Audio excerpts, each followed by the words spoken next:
Good evening, folks. Hope everyone is doing well today. I am very late, and I am very sorry. I could give an excuse, but there isn't one. I just lost track of time and was late in making my dinner.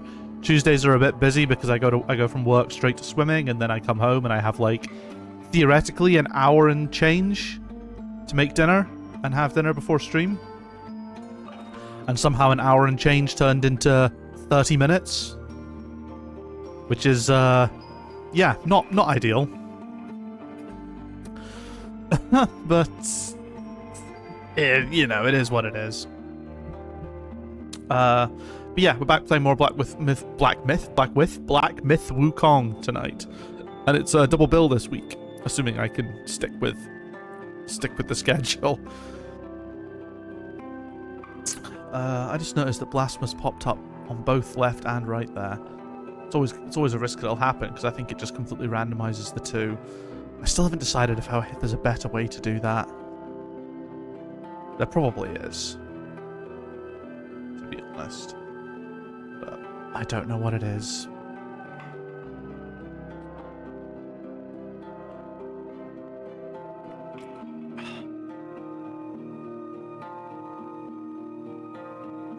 But yes. What am I saying? What am I doing? What am I talking about? Yeah, Black Myth Wukong. We realized that we were quite far away from finishing. I thought I was near the end of the chapter. Turns out I was incorrect in that assessment, to say the least. So I don't know how much more we have. We've got some Buddha stuff going on. I think we finished at a pretty decent point, though. So I'll just jump in. See how we get on. Continue journey.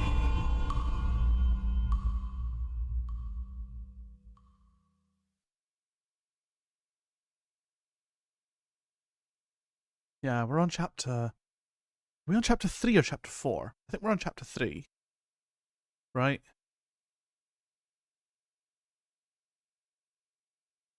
And there's 6 in total, so... Yeah, still pretty good going.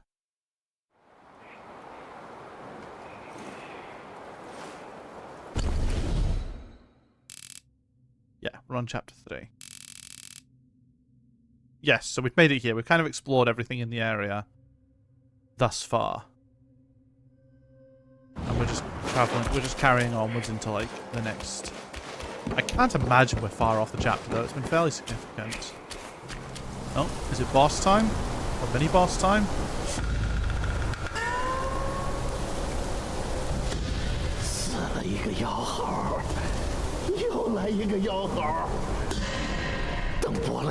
Non-white.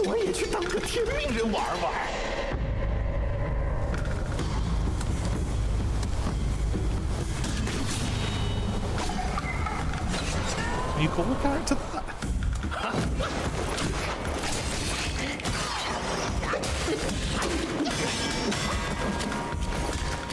Oh no, why did I drink food there? Why did I drink food?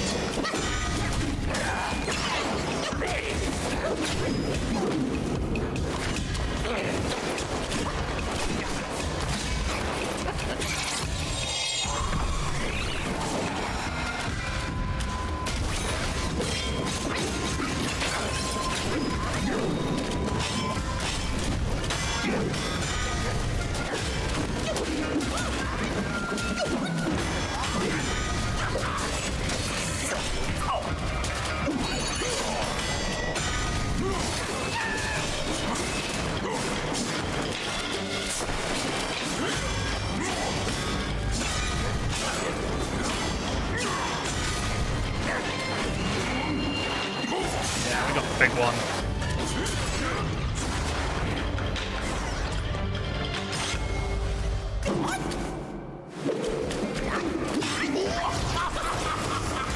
So everything go in slow-mo. Oh, okay. Well, we definitely haven't killed him, so I'm not going to put that down on the count.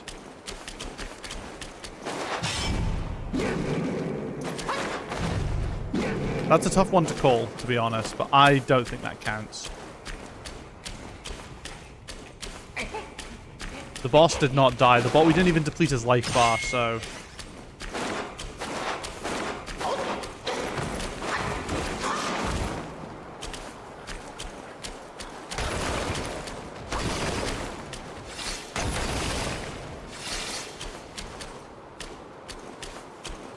Ooh, got some frame chop there.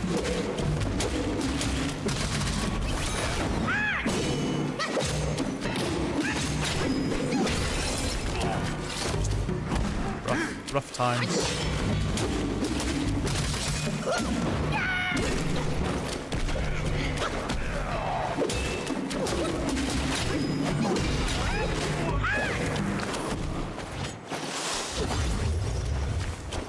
Oh yeah, I forgot when I drink a flask, I get a whole host of benefits.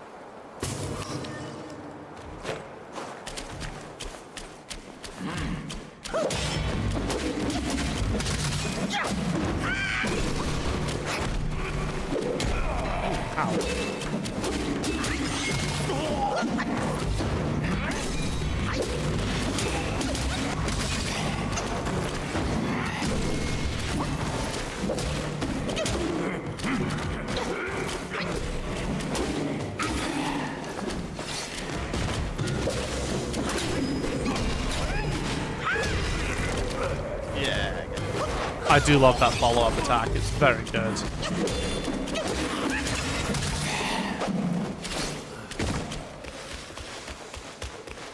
Very solid, very powerful. Ooh, we get a little treasure box. Look at that. Betrayer's Orb. Ooh, curio. Holy shit, we like the curios.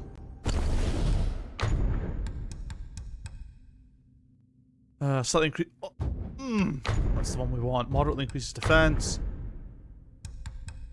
Oh wait, no, sorry. And then this will hit on an enemy to avoid the next fatal blow.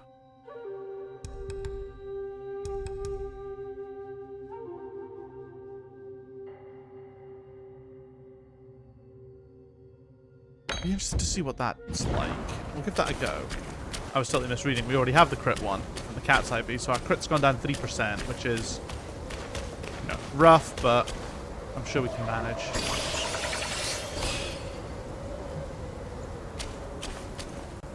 Alright, so what have we got up here now?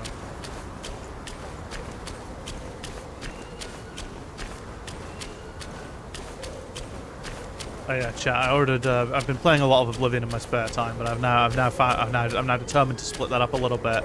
I've ordered Claire Obscura Expedition 33, so that'll definitely take up my time. All right, so we've got non-white round 2.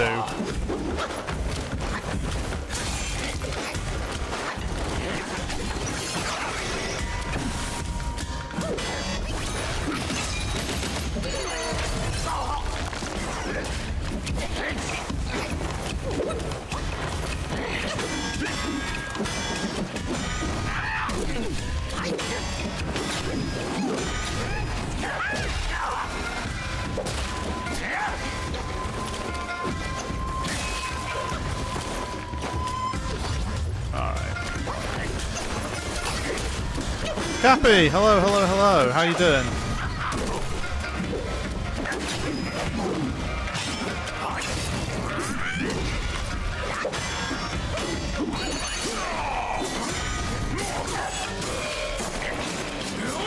I don't like that this guy's called non-white. I don't.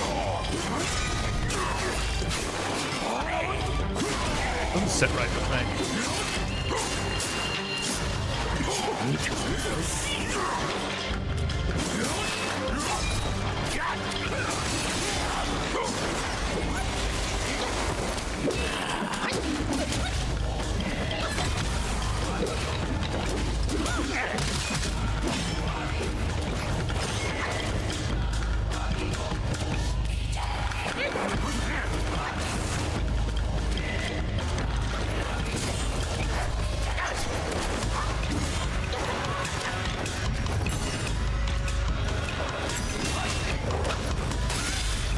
Shit.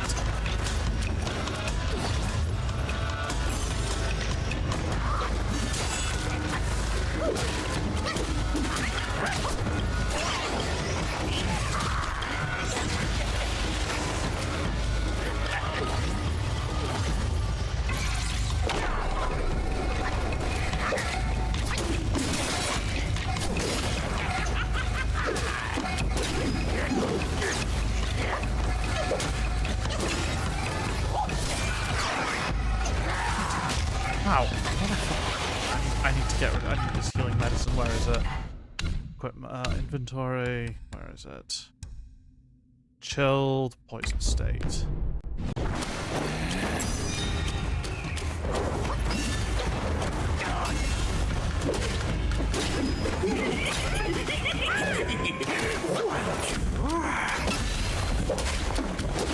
I'll have a look at what you're saying in a second, Tappy. I will.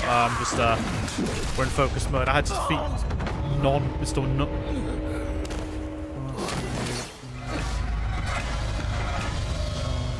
Oh, cheap viewers. Hell yeah.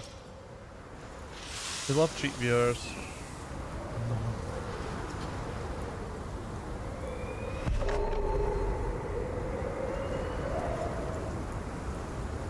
Weird anime. Doing good. 1, 2 out of 5, 0 build, rank in Fortnite today, which is sick. Nice, nice, nice. I'm going to get back in speedrunning for the last round, which was TFA was like a month or 2 ago, so I wanted to finally do a scram run. Oh, that'd be awesome. Yeah, I've been slow on the speedrunning. I pick it up in, I always do, for me speedrunning always comes in waves, and especially once I hit like a good time, I'm just like, ugh. I mean, it's not even that I don't want to do speedrunning, it's just that I've got so much on just now. So like, I'm obviously streaming the games. I have my swimming twice a week. I have my anime. I do an anime night with some of my pals once a week. I've got like I've usually got board games or something on at least one day of the weekend. I'm doing my own home game dev project, and I've got other stuff on top of that I want to do, but just haven't been allocating any time for. I barely have time to play fucking games, and I went and bought Claire Obscure, and it's just like, oh, I'm sure I'll find the time for that.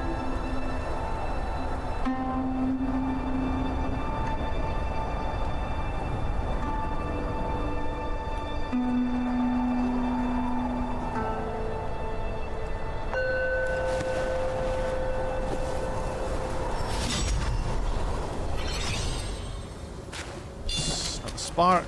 Did we not get a spark for beating the boss? That sucks. I mean, I guess we got his spirit essence, whatever that was. Oh yeah. We got each talent that guns did.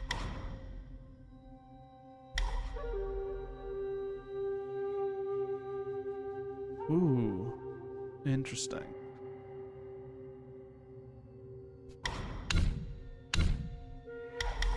What have we got here? Consumes a moderate amount of additional mana for massive extended mobilization duration. It's pretty good as well. Honestly though, the combat is where we're at our core. We've not really spec'd into magic at all. So. Each talent. Oops. Model increases damage of the next attack after a perfect dodge.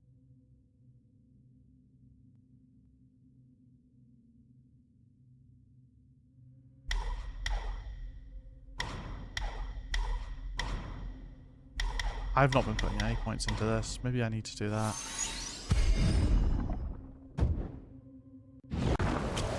I was thinking about doing New Game Plus run. New Game Plus another Crypt Treasure run. Ah, nice, nice, nice. What sort of time? I'm sure I've asked you this before. What sort of time is the New Game Plus? Oh, here we go. We're gonna get a slidey down slope section where I'm gonna see stuff that I'm like, oh, I want that, and then I can't have that.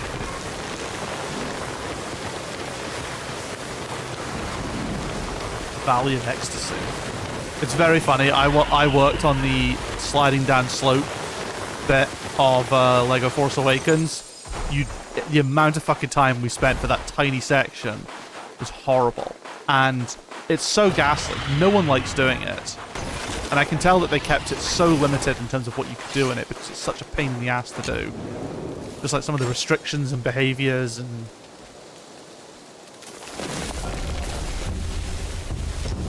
Rest. We must rest.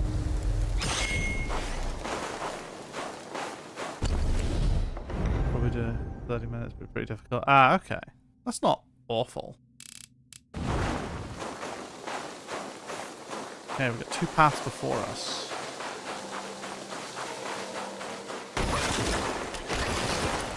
We'll take a random guess at this path.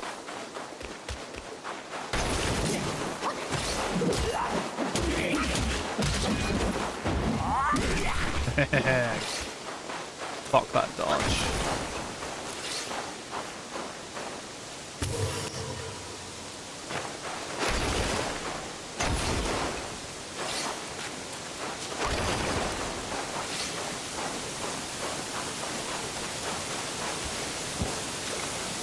Time to get to like 32 to 33. Okay. But that's not too bad. Like, I think a run of that length, you know, it means that even if you only have a couple of hours to dedicate to it, you can get a few decent attempts in each time. Oh, get a shrine already? Like, I think that's always the big question when it comes to speedruns, because like if a game's really long, it's like, okay, cool, so it's a really long ass time you need to spend concentrating. And that could suck, especially if you start hemorrhaging time.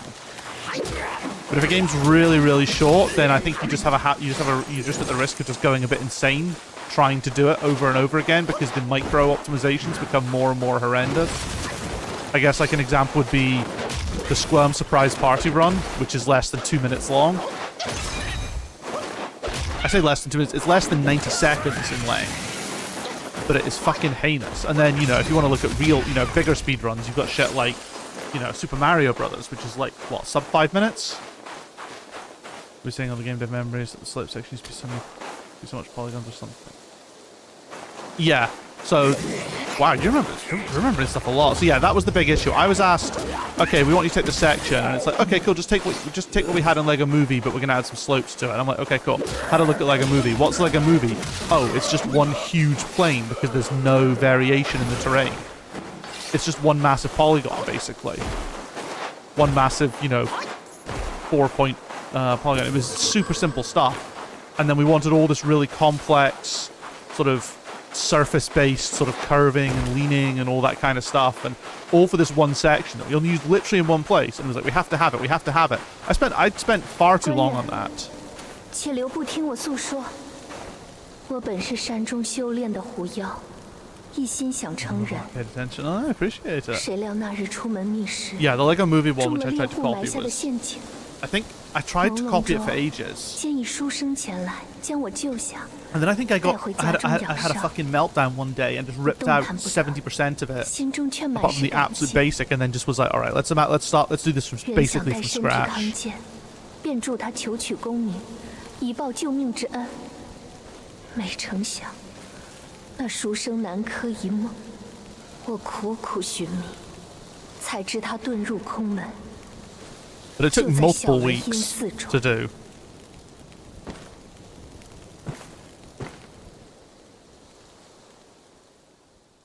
恳求官人取我 Confirm 毛 when my 发， form confronted the 化 captain 身 sorrowful 前往， heart. 见他一见 Is，this a new transformation? 或心中痛苦。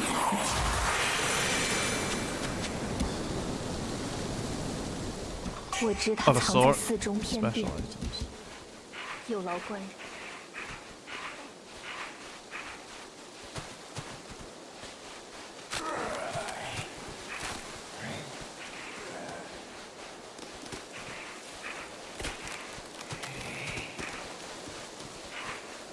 So that it's impossible, blah, blah. No, I couldn't, because it's not that it was impossible, it's just that it would take a while.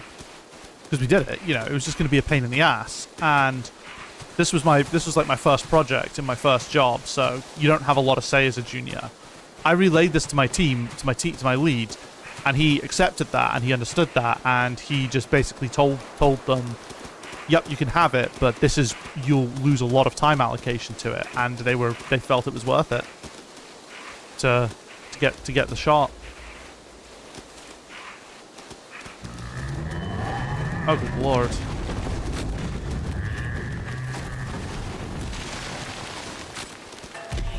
I don't even know if I'm going the right way.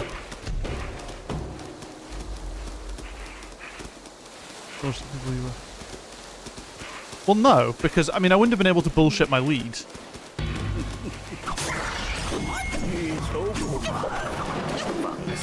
I don't even know what that dude wanted. I might teleport back to him. I think I might have gone the wrong way. No, I mean, I wouldn't have been able to bullshit my code leads.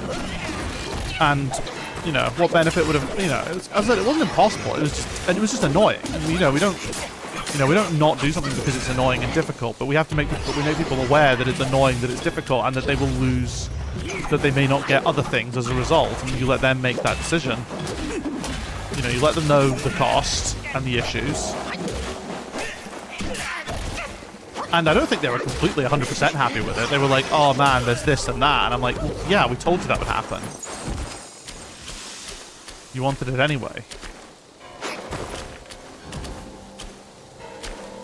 So yeah, no, we're not in the nature of, we're not in the thing of bullshitting. Like, if I think something's an actual waste of time, I'll make it very clear and do what I can.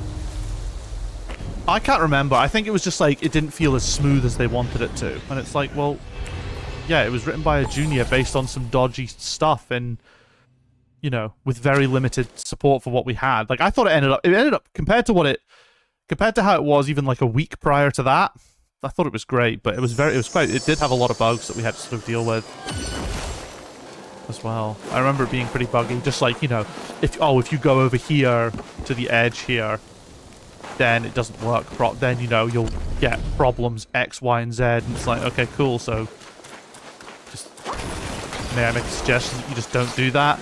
Unfortunately, the don't do that is not a suggestion you can really make as a solution to issues. You know, the whole doctor, it hurts when I do this. Okay, don't do it. You can't do that with QA. So, like, usually we were doing things like, you know, we solved certain problems about patching around it, or like putting like more invisible walls in, stuff like that. Changing because the way when you do the slide, it follows a spline. So I remember getting some bugs in saying that it was really wonky to play, and it's like, and I had a look and it's like, well, yeah, because it's my test spline. And I got the response back and said, oh, you need me to change the spline? I was like, yes, I'm not the designer. You steer it and make it feel how you want it to feel. I just put in a spline that's like, oh, we got another frog boss. Langley Goodlang. Ooh, is that frozen ground?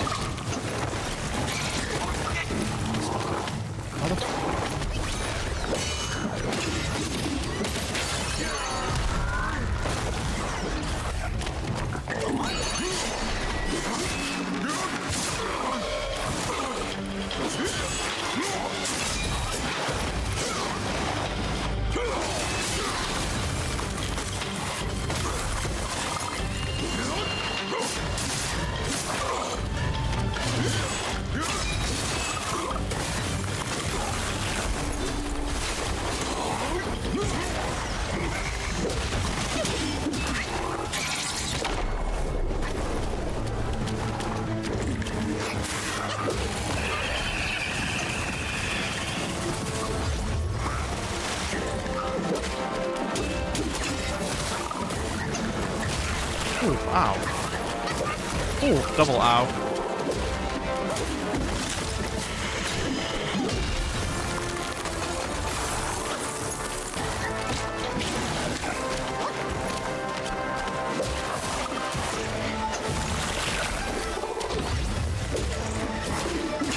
I forgot the frogs do the back kick. Hahaha, yeah, get fucked. Get fucked, Froge. Why am I slowed? Oh no! Help!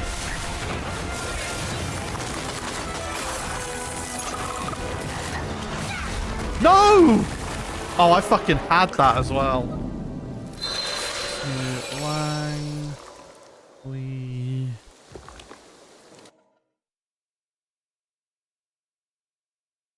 Oh, it's Langley Gulang, is it? Langley that's it.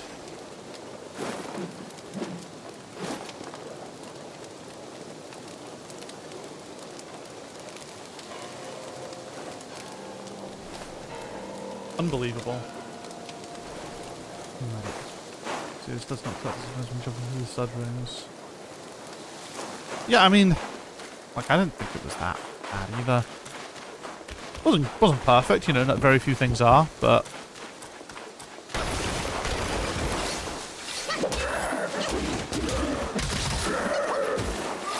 I think it just didn't feel as polished as it could. I know just saying something doesn't feel polished is a really is a nothing burger of a phrase, but I think that's basically where it was kind of sitting at. Honestly, I'd have preferred we just didn't have it. I mean, part of it was I wasn't particularly proud of the code. I didn't think it was very good code underpinning it.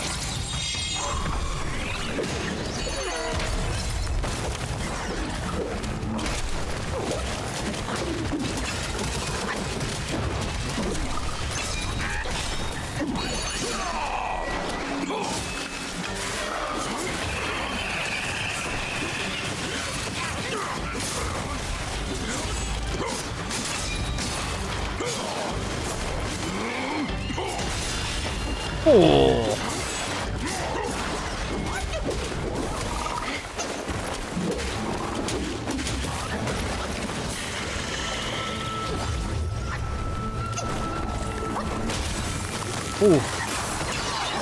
Oh, that dodge, that cancel into the dodge there.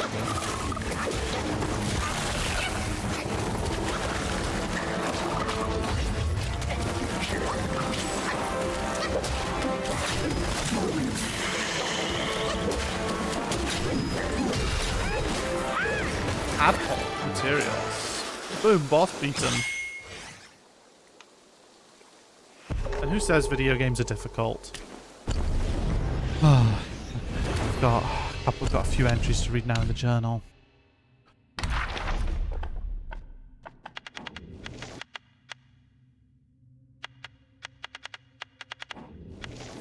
Dual Blade Monk. In days past, a monk wielding twin blades sought out New Thunderclap Temple, hoping to learn more advanced techniques there. Sorry, just closing something. His blades were plain in appearance. Thus, upon entering the New West and seeing the dazzling and peculiar weapons of the Yakshas, he was filled with envy. In his childhood, he had once admired a pair of ornate blades, but his master had scolded him for his vanity. Focusing on the beauty of your weapon will only lead you astray in martial arts. The monk had taken these words to heart, but now, seeing the others did not adhere to this principle, he began to waver. He approached the Yakshas, inquiring about the aesthetics of their swords. The Yakshas were puzzled and replied, "The more beautiful the blade, the more I want to practice with them. How could that be a hindrance?" Still uncertain, the monk sought the advice from his senior, non-pure. Oh, is this going to be it? We're going to get non-pure, non-white though, seriously. Who was skilled with a monk's spade. Non-pure replied, "Since you have already mastered your techniques, why cling to the past?" Taking this to heart, the monk abandoned his old blades and, inspired by the Yaksha's ornate designs, forged himself a pair of new elaborate blades, hoping to fulfill his childhood dreams. However, despite their striking appearance, the new ones were not the familiar, plain ones he had used for years, and with these new weapons, new flaws were revealed in the techniques he had honed over so many years. Alas, spring gives birth, summer nurtures, autumn harvests, and winter stores. All things have their seasons. Gaining something out of season, even if obtained, is still a loss. Understanding the right moment for all things is indeed a difficult lesson to learn. Have you seen the GTA 6 trailer too, by the way? I have. It looks very impressive.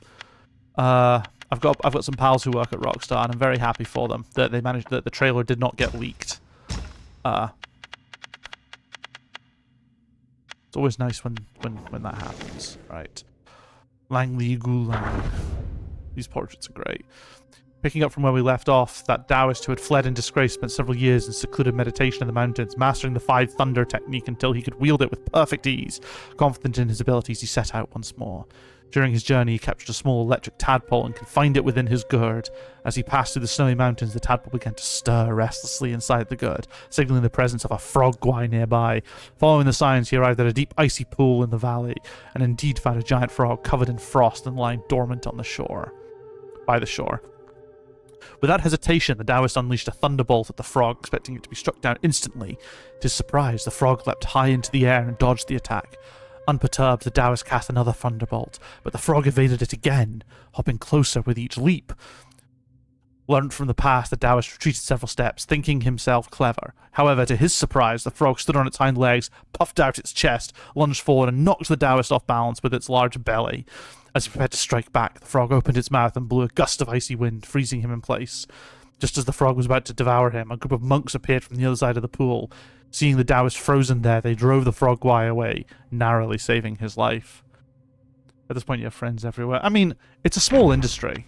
despite how many people work at a lot of companies, it's very small, and especially in the UK. You know, if you work in the UK, one of the big games companies, and especially if you work in Scotland, one of the big Scottish games companies is Rockstar North. So, like, I know a bunch of people who have like, you know, done a tour there at least. Not all of them work there now. Some of them are ex-Rockstar. I probably know about as many people who still work there as who used to work there. I know a few ex-Rockstar and a few current Rockstar. I don't know if people who are looking into Rockstar as well, considering it for their next move. You know, it's always the way it goes. The village of Toulon, there was a small opera troupe of about a dozen members. Watching the performance was considered the most luxurious entertainment within miles. Among the troupe was an actor who specialized in playing the jester. He always painted his face white, and the villagers would snicker whenever they saw him. Jester was deeply frustrated. Since childhood, he dreamed of playing a heroic role on stage. To join the troupe, he had worked as an unpaid servant for the troupe leader for a year, never do work for free. He trained tirelessly, regardless of the weather or his health, yet he ended up being the subject of ridicule. Yeah, never work for free. If someone wants you to work for anything besides actual payment, then they're ripping you off. The jester suggested a role switch. However, everyone said he lacked the righteous aura needed for such a heroic role. Disbelieving their words, the jester took on the role of the hero without notifying the cast during the performance and beat up the hero on stage. The audience was furious. They destroyed the stage and left without paying. The jester was condemned by the troupe, while the beaten hero was comforted. In a fit of rage, the troupe leader expelled the jester from the group. Despite much reflection, the jester couldn't understand why he suffered such reprimand. Eventually, he concluded that it was his appearance that was the problem. Thus, with 2 poisoned dagger, he waited in an alley and killed the hero actor. He peeled the man's face and wore it, hoping to take over his life. Jesus Christ! The next day, when it was time for the hero to appear on stage, the jester, wearing the actor's face, stepped forward and sang passionately. Initially, the audience was deceived, but later they were horrified. Believing the jester had gone mad, they tied him up and sent him to a temple 1,000 miles away for seclusion. Upon seeing him, the abbot of the temple was overjoyed. He named the jester Non-White, and even created a unique practicing technique combining poison and frost for him. The abbot told him that a destined one would come up and help him master the technique, and he could become a true hero if he could wear the face of the destined one. From that day on, no one dared walk the mountain path guarded by Non-White, fearing they might encounter him wearing someone else's face. Fuck me. That is rough. How many companies do you have friends at? I'm so curious. Oh, man. That'd be difficult. Like, difficult to even quantify. Let me have a think. Like, so obviously I've got friends working at all three of the companies I've worked at. I know people know on a personal level, you know, some are acquaintances that work at least 2 of the spin-offs of those companies. So, so Lighthouse Games and Maverick Games, which was founded by ex-Playground staff. I obviously know a bunch of people who work at both of those because it was founded by ex-staff from there. I know Rockstar folk. I know folks at I know ex-Hyperluminal Games folks. I know current Tag Games employees, ex-Tag Game employees, Outplay employees. I don't know if I know anyone who currently works at Outplay. Not sure. I have known people who work at Outplay. Ninja Kiwi, I know. Sumo, Fire Sprite, Wushu, Third Kind.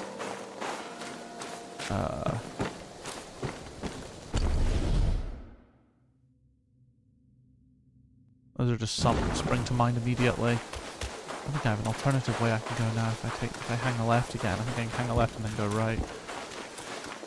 I mean, tons. Like, it's a very small industry. Oh no, don't fall.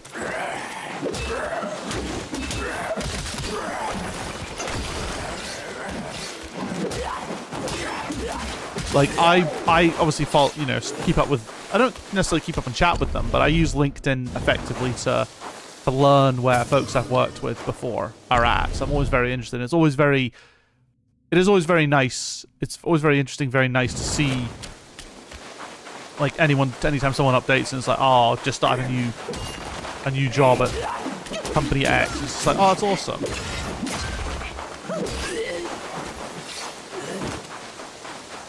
Oh, Rare, obviously. I know a bunch of folks who work at Rare. That's another one that comes to mind. D3T, Lucid. Lucid might be ex Lucid staff now, actually, come to think of it.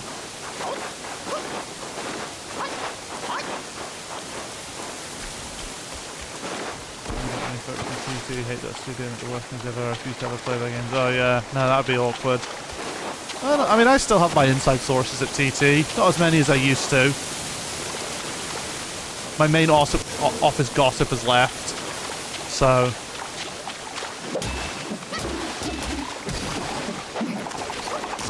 he was my big source of info when I worked there, and even when I left, he was a good source of information.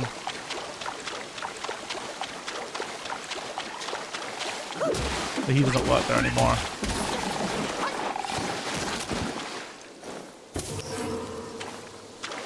Yeah, like to say that, you know, the actual way to count the number of things, it's very difficult because it's like, you know, there's obviously like the whole thing of, oh, you know, I know someone who works there. If I was to just list off my friends and like people who I say I regularly speak with, you know, that number drops considerably because, you know, I obviously only I don't retain a.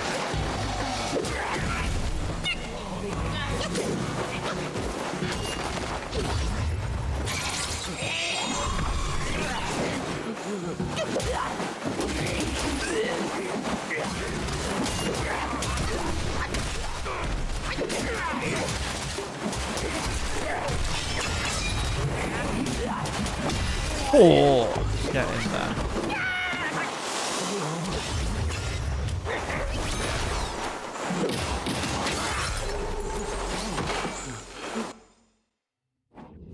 Your emotes are so cute. Well, thank you. I've got two different emote artists. My follower emotes were done by Aria Azur, and who is a VTuber friend I met through the VTubing space. And my subscription emotes are by my friend Lindsay, who is a IRL pal, who also did a lot of my initial art. Like, she is responsible for the original design of Ray, my avatar. Like, I used like a pick crew, I think, to make something kind of close, and was like, hey, can you do this, please, as real art, with this as the reference point? And she did. And she did the Gen 2 one, the next updated one that she did for the character ref sheet. In fact, let's just see. I'll read this in a second. Let's get the art up, because why not?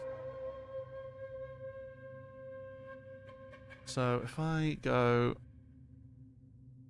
pictures, this is what you call the stun lock.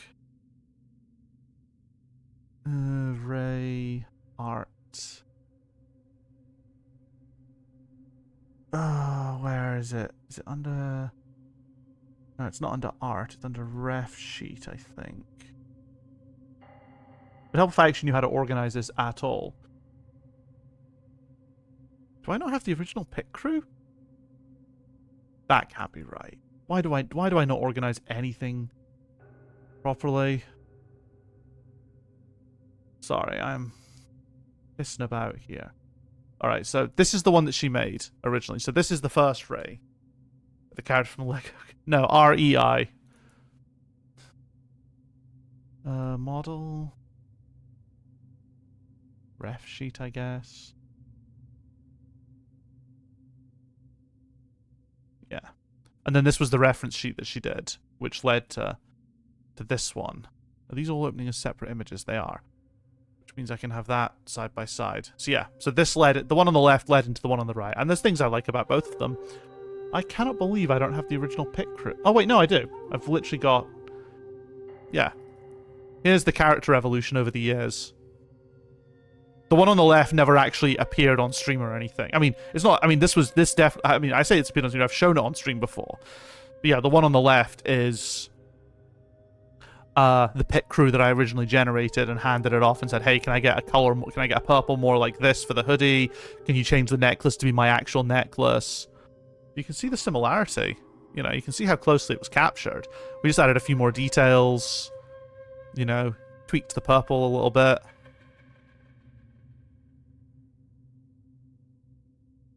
And then, yeah, Lindsay's style kind of changed over time as well between left and right. We obviously have future designs as well planned, you know. Nothing I can talk about just yet. Nothing I can talk about really till August. But I can assure you it's very, very cool. Some very cool stuff coming later in the year. So make sure you're hanging around August time. I think didn't we develop Lego Star Wars Force Awakens in the year of 2015? Oh wait, no, you're right. Sorry, 2016. 2015 is when I started working on it. You're correct. That is a long time. Yes. August is my 5-year affiliate anniversary. It's not my 5-year VTuber anniversary. It's my 5-year affiliate anniversary. So you know. Okay. Years ago, after Mount Huaguo was destroyed, the macaque chief led his followers away, seeking a new place to practice. They trekked to the Flaming Mountains, hoping to settle there. However, a plague soon broke out among the monkeys. The macaque chief ordered the sick monkeys to be thrown into a deep valley. This action instilled fear among the monkeys, causing them to abandon him and wander aimlessly. I think I've got the hiccups coming on. That's not good when there's a lot of speaking to do. They traveled through the mortal cities, disguising themselves as circus monkeys to earn a living. However, after each performance, the audience would disperse, leaving them with meager earnings and empty bellies. One day, if you're gonna have an audience, if you're gonna queue up and watch a performer for a while, you should at least chuck a coin that way. You know, if you just walk past them, fair enough. But if you actually stand there, watch, and like enjoy it, fucking chuck some money that way. One day, a monkey had a sudden idea. Why not use the performances to gather people together and then rob them? With that thought, they beat their drums and gongs, performing energetically to attract a crowd. Once the audience had gathered, they killed them, stripped them of their clothes and valuables, and fled to the next city. Bloody hell. Maybe it's... Okay, yeah. Like, within this manner, they eventually reached the New West, and upon hearing that the macaque chief was also practicing there, they decided to become monks. Feeling the weight of his guilt towards his kin, the macaque chief avoided them, which only fueled their resentment. Knowing they were no match for the macaque chief, they took on the role of welcoming guests, so that by striking a gong, they could summon other guais patrolling the area. They waited every day for a chance to see the macaque chief, planning to summon the local guais to give him a good beating when the time came. Which day of August? I can't remember off the top of my head. I would need to check, because I may have to adjust. It may not be on the exact anniversary day, because it will probably still be on a normal stream day. But we'll see. I haven't actually looked that far ahead. How long?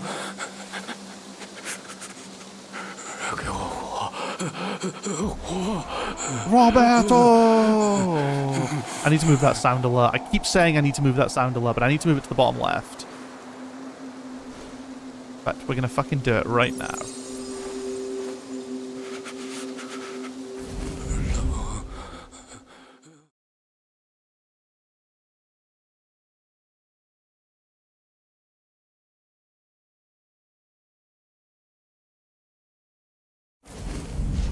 There. I've moved it to the very bottom left. It's probably not going to fit right, but we'll see. On that time, not even on that exact day. Well, I mean, I wouldn't want to take away from the birthday, right? Let's see. What does Roberto look like now? Let's play this one.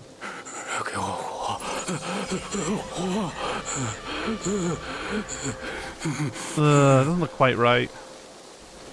I need to scale it as well. Oh, god damn it, that sucks. We can go there for now. Anyway, how you doing, Brannon? How long?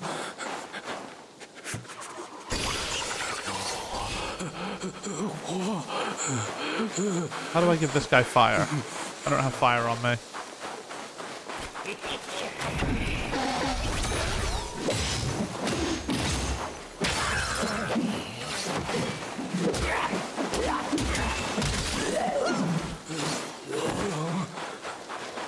There's fire right here.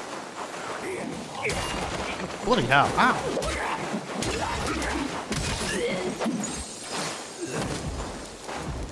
Let me use this.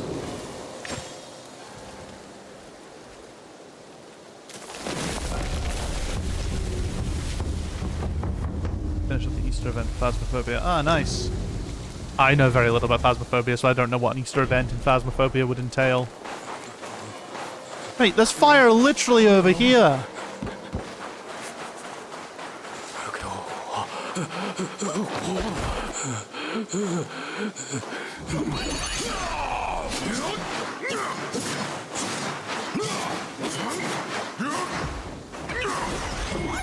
Okay, that didn't work.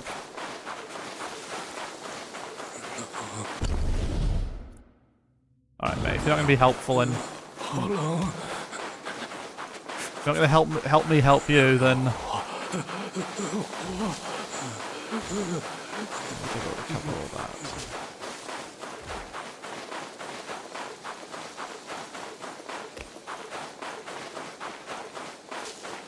I saw, by the way, that I think the time's passed, that Skywalker Saga was free on the Epic Store. I went to get it, and then tried to redeem it and realized that I have already redeemed it on the Epic Store from a previous time they made it free.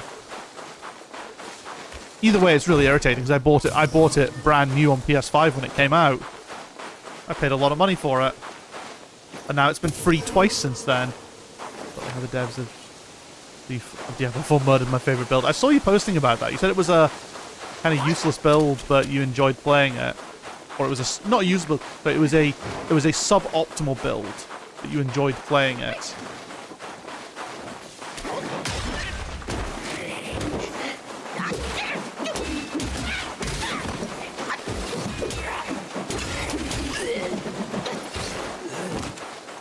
Watching the reactive trees there try and fail to keep up with all the actions was very funny.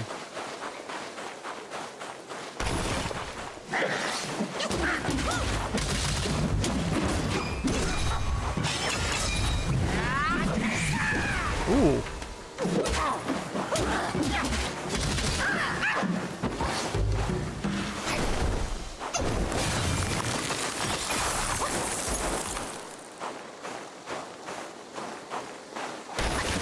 That cold was very cold.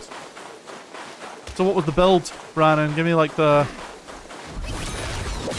rundown.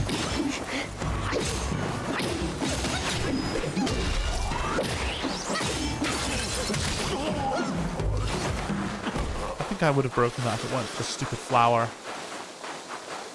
spitting at me.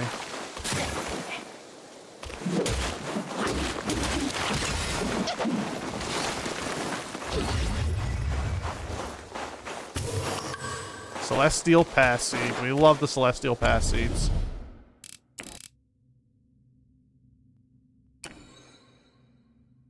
I wish I could help that guy, but I can't.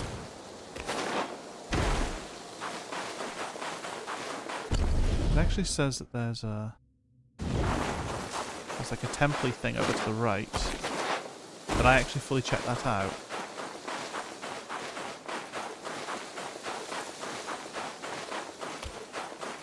I don't think so.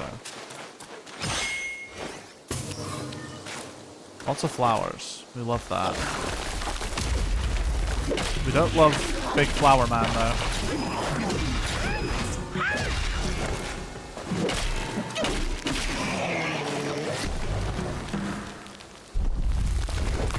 Oh, wow. We have an even old Ginseng Guai. Fuck yeah. I am here for the Ginseng Guai.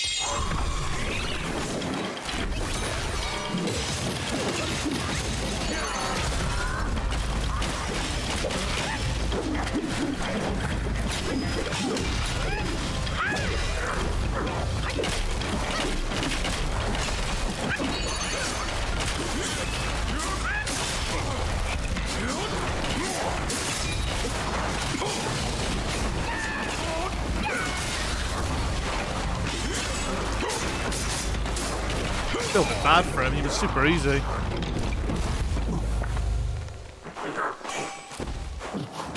Ginseng Cape. Oh yeah. Millennium Ginseng Seeds. Gotta mark that boss. Boss new old Ginseng Guai.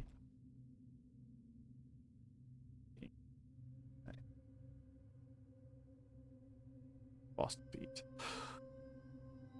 Speaking of builds, I made a crazy build for another corrupt treasure. It regens your magic by a bit every second for free. Also regens your magic when healing and when attacking. It's so broken you can beat the final boss by spamming magic attack and heals. You just have to have a lot of heals for it to work. Preferably the max amount, which is 10. Hell yeah. I love broken builds. Blood lance that used to pierce targets and leave them lanced. Anytime it hit a lance target, it did its damage to all targets, so you wanted to hit multiple targets to actually do damage. It took away the piercing capabilities and didn't boost the damage to compensate. Ah, that's rough. Yeah, that's just like a flat nerf. That's not even like a rebalance. Old Ginseng Guai. Story was told by a pharmacist in the city, and it concerns a secret about his cousin's family. The cousin's ancestors were originally ginseng gatherers in the mountain. For some unknown reason, they abandoned their old craft to become woodcutters. Although the family was not wealthy, everyone lived long lives. From a young age, the cousin often saw a shabby, unkempt old man visiting their home.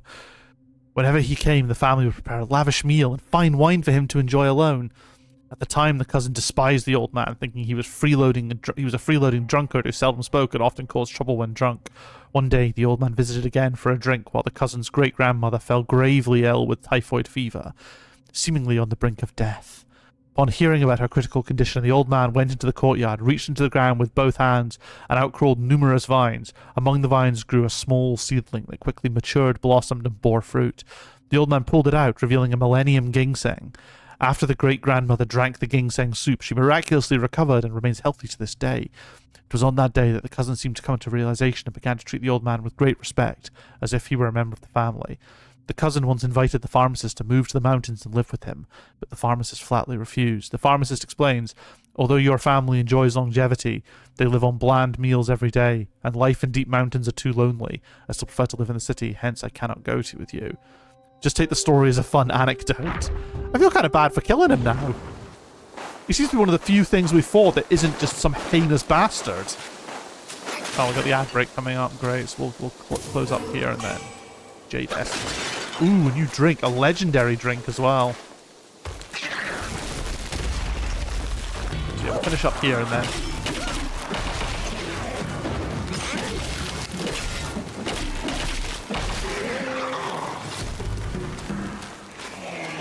It's going to be nope, this is just a normal game set. Ooh, hello. Hello.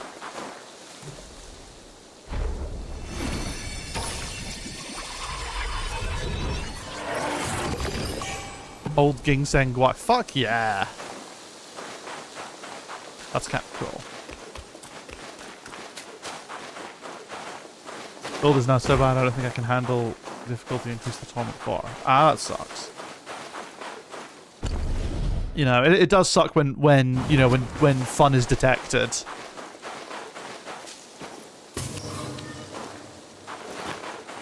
Always rough. Alright, we'll have a look at this drink and then.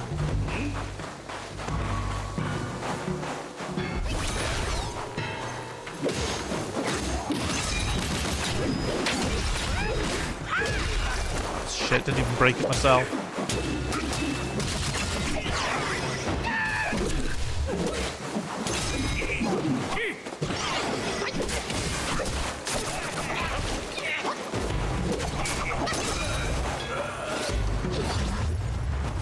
Dumb idiot.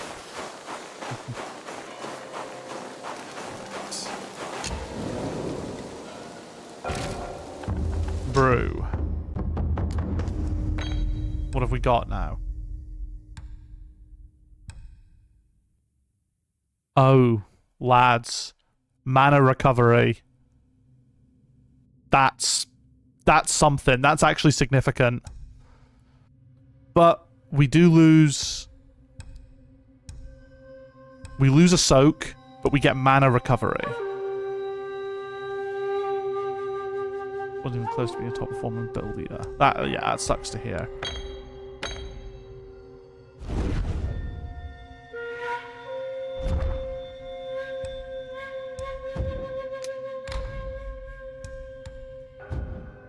Which ones did we have? So Celestial Lotus Seeds, Laurel Buds, and Tiger Relic were the 3 that we're using.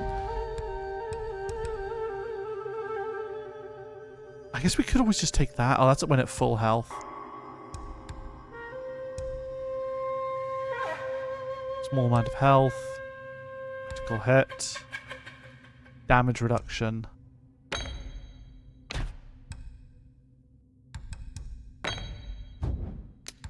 We're going to give the Jade Essence a go.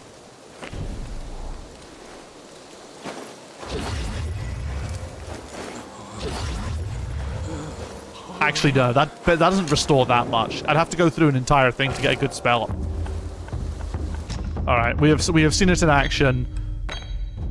We are keeping our Blue Bridge romance. Oh shoot, the ad's about to start. Yeah, I'll see you guys in 3 minutes' time. And then we'll continue up the hill. Or down the hill. I don't actually know which direction the hill we're going. Burb.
Alright, guys, we're back.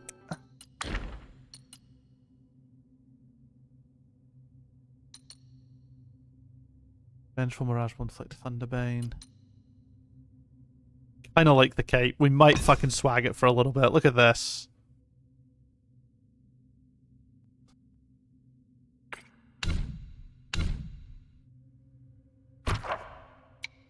Oh, 4 out of 5.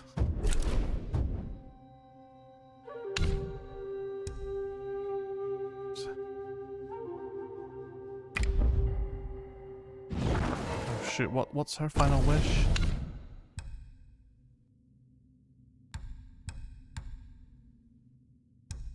Snow Fox brush. What did the Snow Fox want from us again?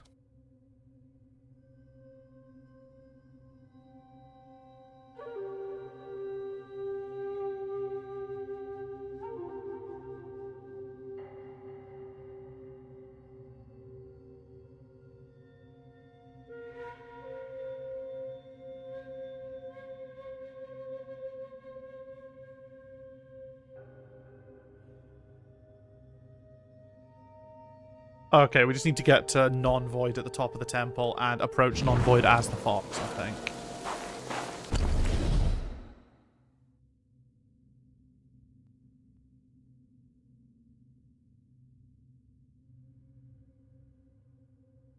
There's 2 routes we can go. We still haven't gone that way, but... this area seems so big! Back, otherwise I wouldn't have known you were back. Listen, it pays to say. Some people are audio only. Although I'm sure the sound of the would have of the, you know, the flames, you know, that's what that was, me going. I find it really funny that the captions didn't even try. They were just like, nah mate, fuck off, I'm not doing that. I'm not indulging your insanity.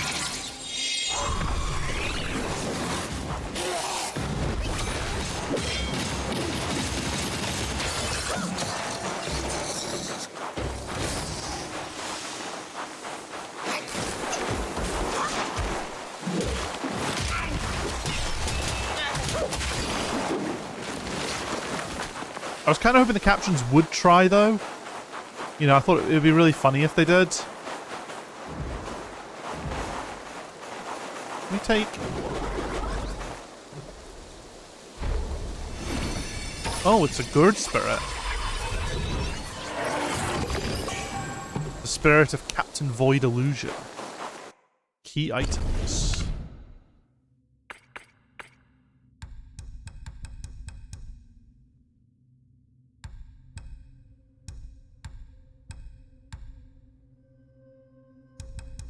We really need to find this gardening enthusiast, don't we?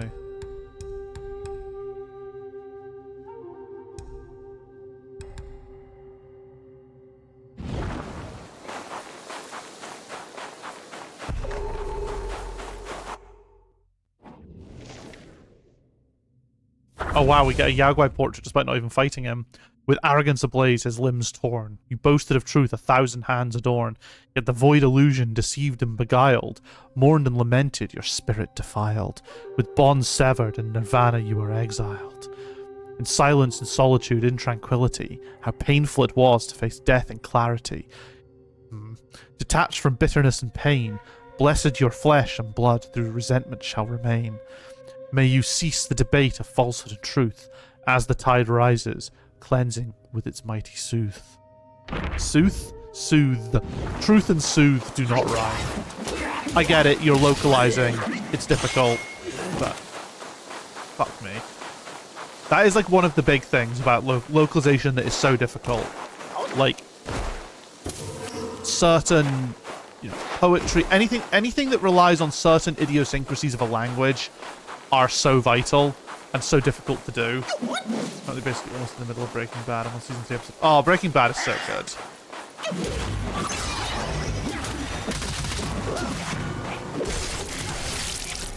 I really need to watch Better Call Saul. I think if I was to watch Better Call Saul, I would probably maybe do a rewatch of Breaking Bad first, just to remind myself. Like, I mean, I don't know how necessary that is, considering how many fucking clips about Breaking Bad I get from TikTok, but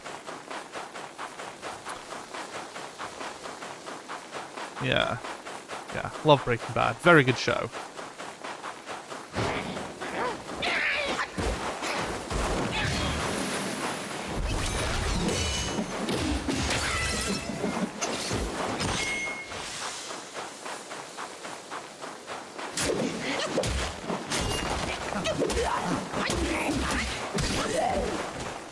Yeah, localization is like so tricky to do. I remember when we did Manic Mechanics, there was a lot of back and forth over localization because we had like, you know, Manic Mechanics was full of puns, and it's like, okay, well, how do you approach puns? Because puns, you know, only work in very, you know, puns, especially if puns rely on certain wordplay. Localizing that is really difficult, and I think like different language localizers approached it differently. Some were able to find equivalent puns and jokes, but others just did literal localizations, and I think that's what shows the difference between translation and localization. Localization is about adapting things to make sense.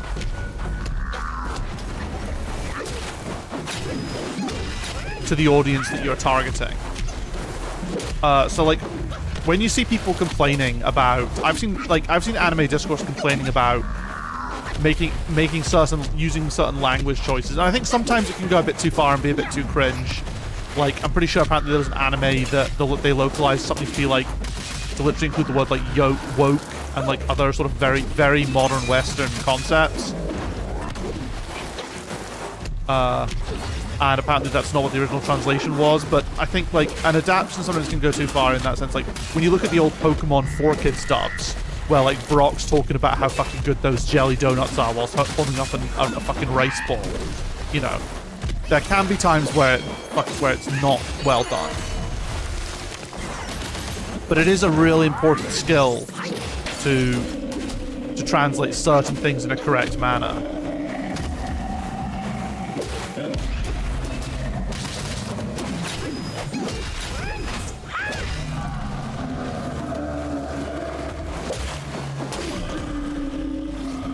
Oh wow.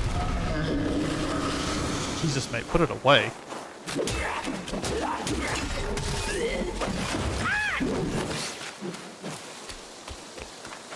The Jesse and Jane arc is so good. It's such a shame. I liked Jane a lot. Like, Jane's a really cool character. I like the evolution of their arc together.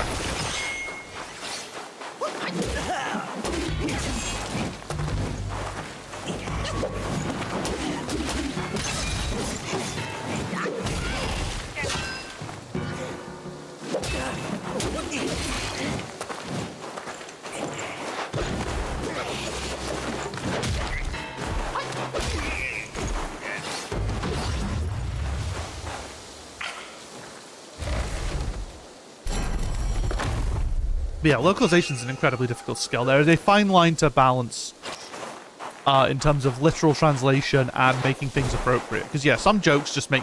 Jokes, I think, jokes and wordplay are where it really matters. Or two areas where it can really matter. Any kind of wordplay, I think, is where it can really matter. Because that is where, yeah, the idiosyncrasies... What's the word I'm looking for? You know what I mean.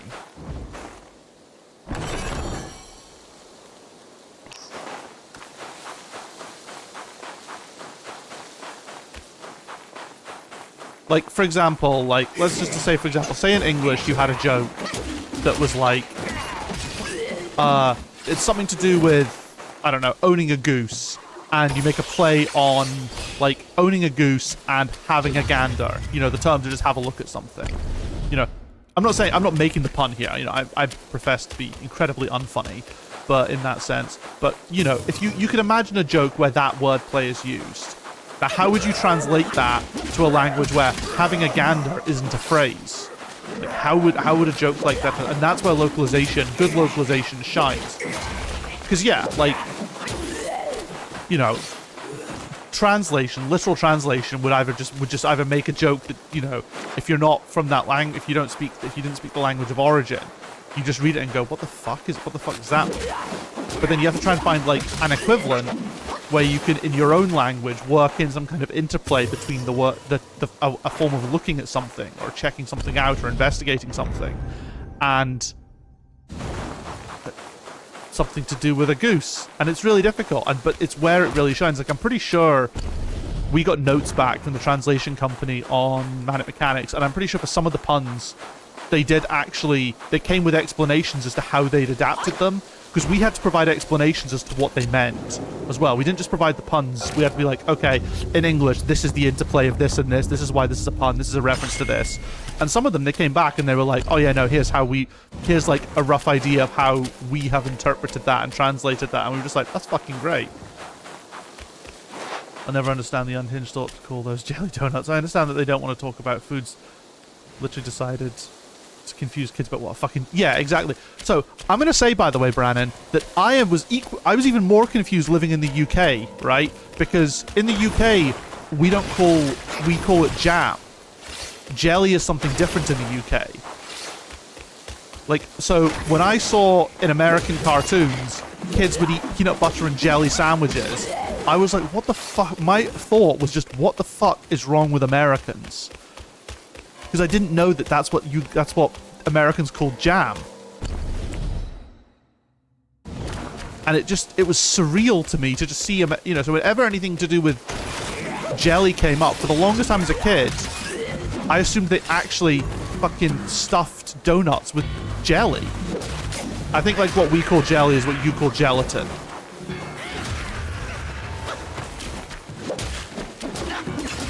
I actually don't know if that's the correct thing, or if gelatin's just the component that goes into it.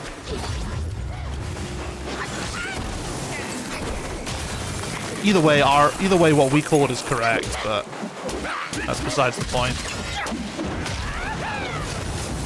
How is this gone so wrong?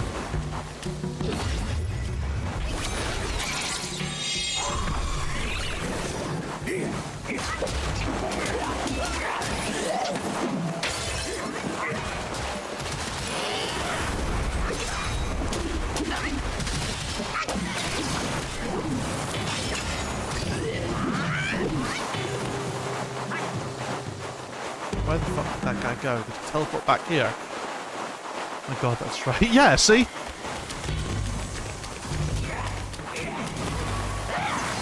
I didn't like it at the start, and they were keep together, and I loved them. In fact, yeah! So bad, makes you think about how many people... Yeah! Well, I mean, that's the whole thing. Like, Breaking Bad is just like this sort of horror show about people's lives being ruined. So many lives are ruined over the course of that show.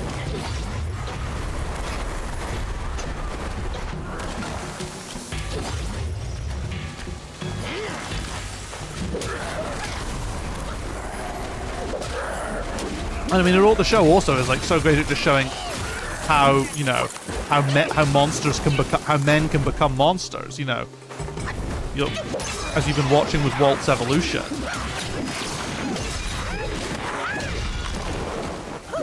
Why am I struggling so much with this stupid bird idiot? Oh, why did I do that?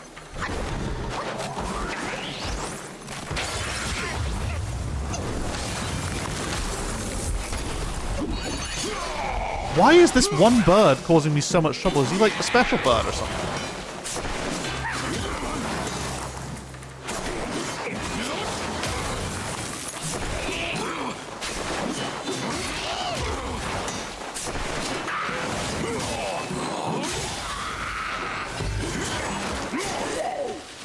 No, he was just a normal bird. Why did I struggle so much to kill one bird?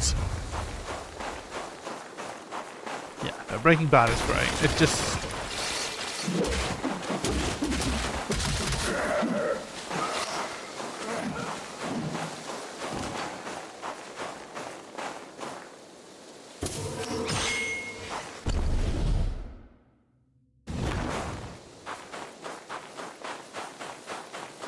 And what I saw of Better Call Saul was also really good. In fact, I've heard some people say Better Call Saul is better than Breaking Bad.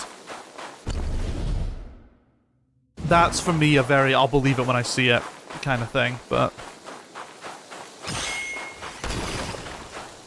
yeah. So going back to what Brandon said about the Pokemon thing, it's that to me feels like it's going too far on the other side. Like, to me, I feel like the better thing would have been, instead of calling it is Onigiri the term for rice ball again? Instead of calling it Onigiri, they could have just called it these rice balls. And I think that would have been acceptable, because kids might have gone, Mum, what's a rice ball? And they'd have gone, oh, I don't know. But the problem with, like, a lot of the 4Kids stuff in Pokemon was that they were trying to pretend that the media wasn't Japanese in origin. And that's where the problems come in.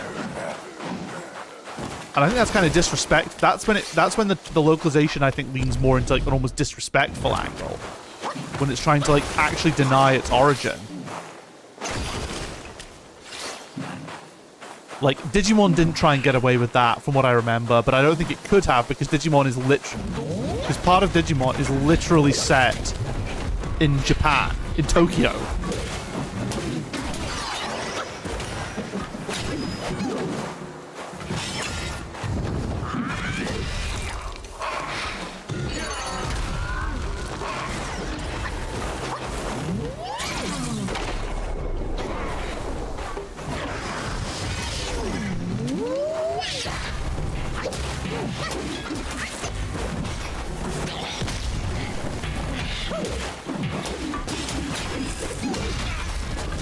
That was to be expected.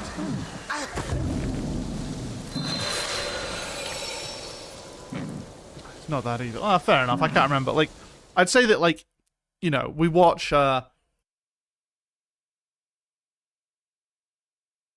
Million Crazy 8 let Jane die. I mean, he let Jane die. I mean, he watched her die. Like, that's... He stood there and did nothing. He's even quit the meth business, at least for now. Like, it can certainly have an impact, for sure.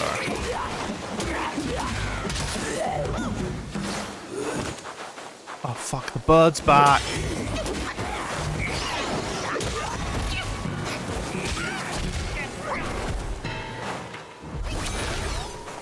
Wrong attack.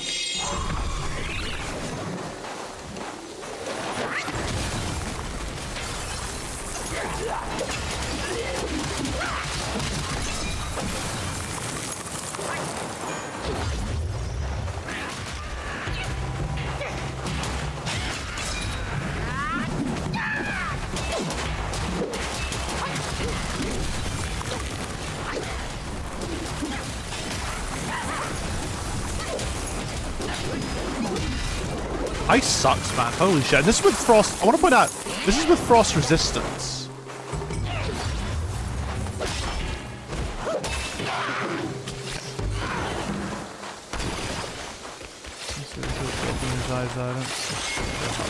Fair enough. What I'm saying is, like, I don't... Yeah, but we are seeing a change in this man. Like, when you look at him from the very beginning, where he was just like, he was so unwilling to get involved in conflict that he would let his boss bully him. He let that the grey matter guy basically take the company from underneath him and not give him what he was clearly due, even though legally he wasn't due anything. Morally, he was due a lot. Is it Elliot? His name is.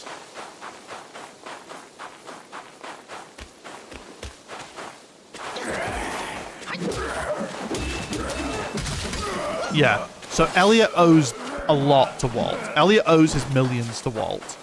Walt had to take the quick buy because of just the realities of the financial situation he was in at the time.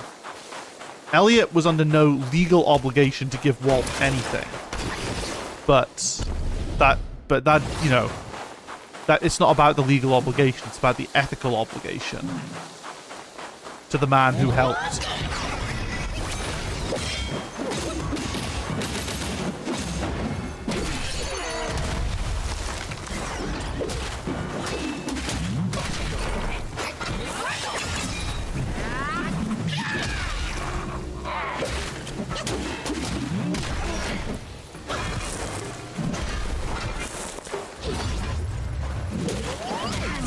Oh, the fucking belly bounce.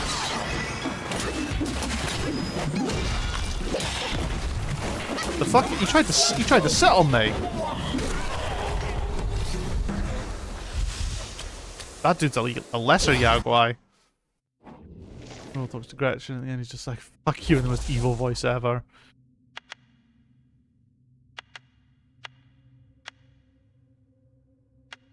Oh, we did encounter one of these.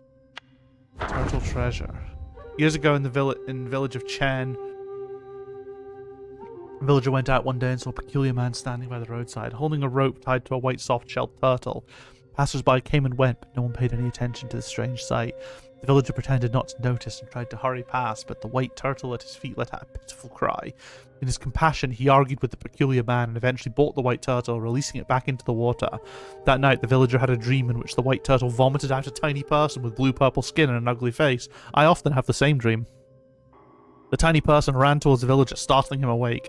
After that, the villager began to change. His eyes could see occasional glimmers of light in the mountains and fields, and his appetite grew immensely along with his strength. One day he took a shovel and dug into the ground, discovering a coffin filled with valuable artifacts. This unexpected found... Oh, here we go. This bloody hell. Two mistakes in the same sentence. This unexpected found bestowed his great wealth. One night the white turtle appeared in the dream again, letting out a cry. The villager felt his stomach churn and vomited out the tiny person with blue-purple skin. The tiny person fell to the ground and hurried towards the white turtle. Realizing something, the villager grabbed the tiny person and swallowed him back down. The white turtle called out a few more times, but the villager covered his mouth, refusing to let the tiny person out. After a tense standoff, the villager woke up again. Over time, the villager's appearance became increasingly abnormal, forcing him to wear an iron mask to hide his face. Eventually, even his skin turned blue-purple, and he fled into the mountains, carrying specially made tools to search for more treasures. Interestingly, on his treasure hunting journey, he discovered that he was not the only one with such experience, which brought him some comfort. I love the fact that the meth lab lost Jesse his house and then helped him get it back. Quite poetic. I'm not sure if there's any like poetry in a meth lab, but I get your point. Is this the last? Awakening Wineworm. Ooh, baby. Yes, please.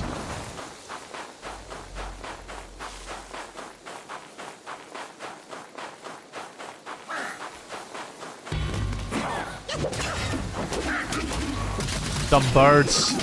These are easy birds. They're not like the bold birds. It's the bold birds you gotta worry for. Birds of a feather? Nay, feather. It's terrible.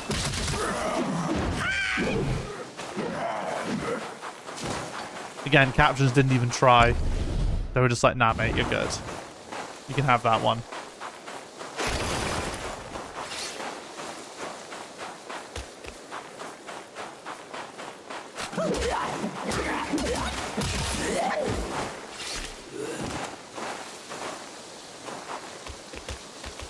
I don't like this.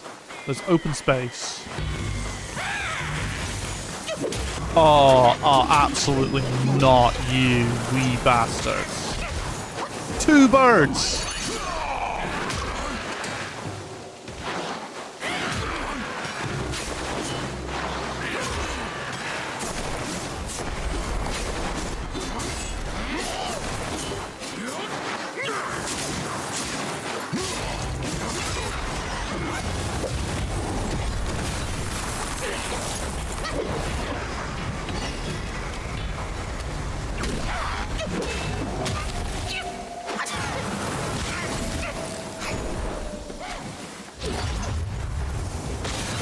Oh, it's shock quelling powder, not frost quelling powder. Ah, bastards! 2 birds!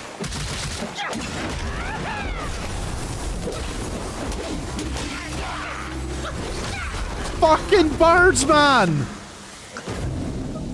So that's because it's meth lab and someone negotiated the price for bringing it. I think it's like ironic. Is that not even the word? Is that the word I'm looking for? No. Like, I think it's funny, but I think like losing your house because of you're running a meth lab out of it is like not a I feel like poetic implies there's like an element of justice to it. And I don't think you can really have justice to an element to something which is completely normal. Like, you know, if I had a kid who was mooching off me, or if I had, or, you know, or anything like that, because it was his parents' house. If I had a kid and I discovered they had a meth lab, they were running a meth lab in my house.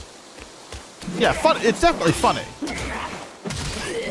Like, it's one of those things where we, like, you know, oh, we root for Jesse against his parents. And it's like, to a degree, his parents are probably a thing, because they're not very supportive of, they're not very good at handling the fact that their son's clearly an addict with a problem. And that's leading him further and further into criminal activities. Because let's remember, a lot of crime, especially the level of crime that Jesse was engaged in, is a direct result of the fact that he's, the fact that he, you know, the fact that he has a problem. You know, he needs money to fuel his addiction, and so he commits crime to get that money because his parents have cut him off.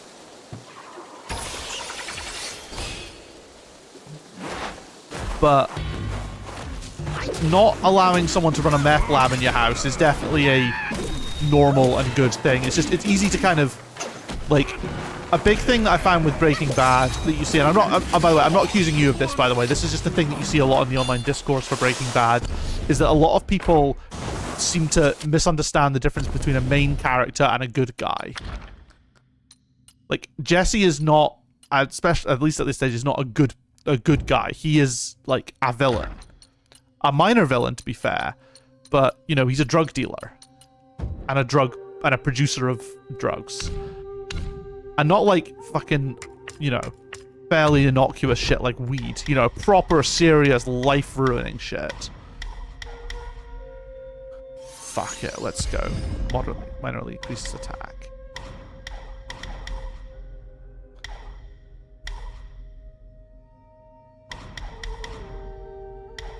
I love how we barely use the martial arts. It's incredibly funny.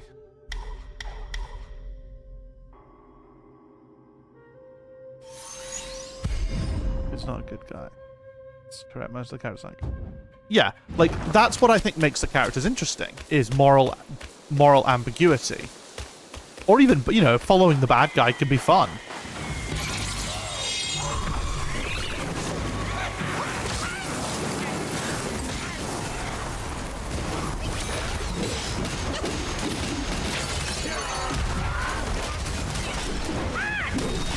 Just treating this like a boss fight. Just get him killed early.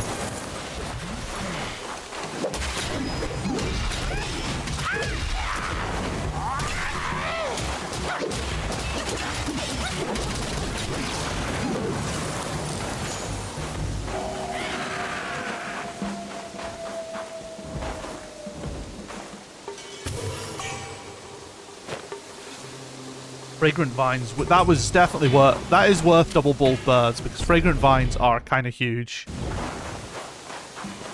We should probably take this stuff to our brewer friend.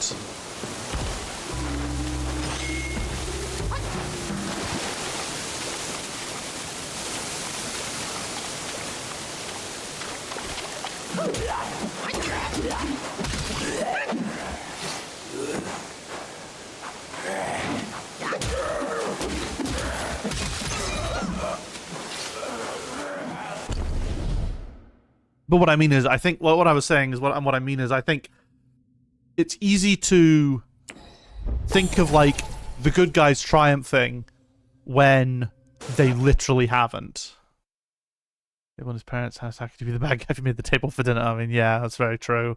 Can't believe I forgot that crucial detail.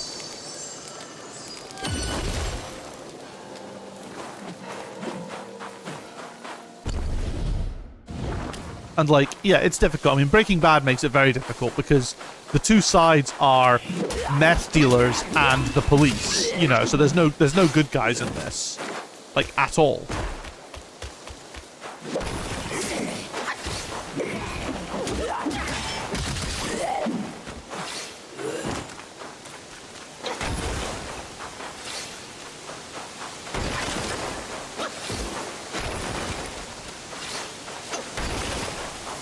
And yeah, I must admit, it's always, as a leftist, it's always fun watching the police get fucking owned in anything.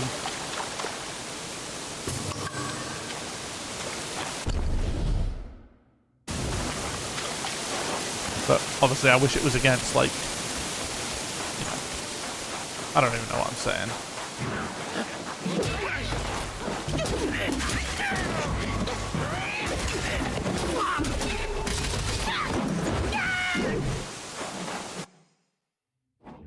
Thunder Rhino Master. He looks like none of those things. Along with the fall of the Yaksha kingdom, the Rakshasa kingdom, due to their kinship with the Yakshas, also met its end. Thunder Rhino Masters was a descendant of the Rakshasas. Among his relatives, many followed Princess Rakshasi. Jesus, why am I struggling to read this? After her eastward migration, Rakshasi had a new Taoist master in the Celestial Court, practicing Taoism in the Buddhism stead. Rakshasi marked a departure from her past.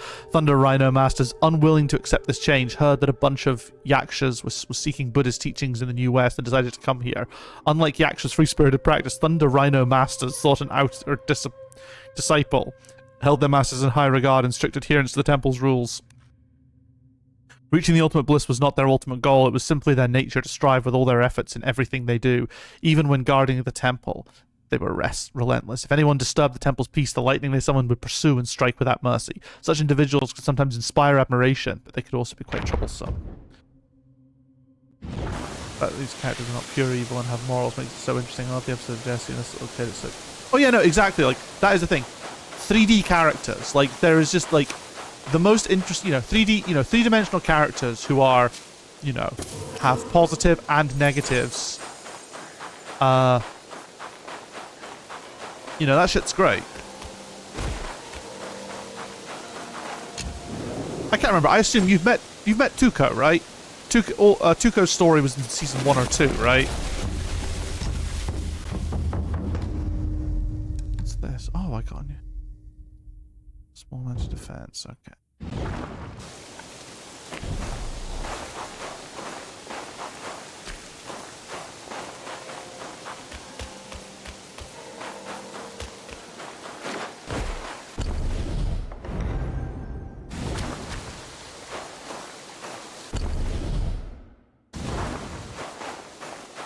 Yeah, I can't remember when stuff happens.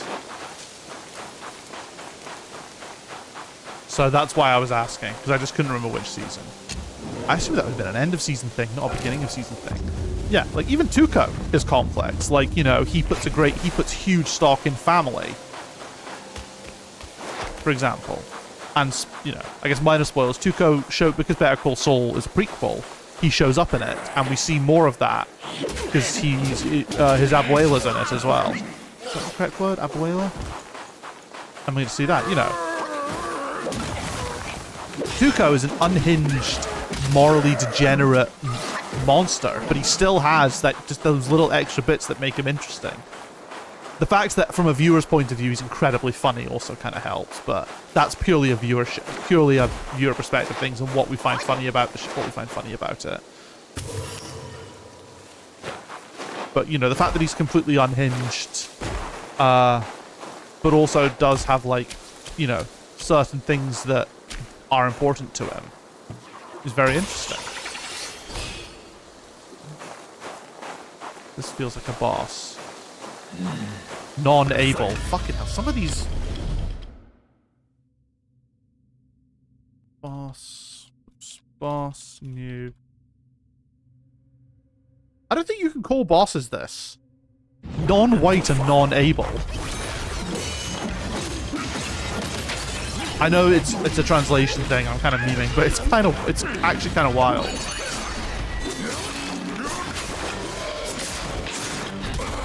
Ooh.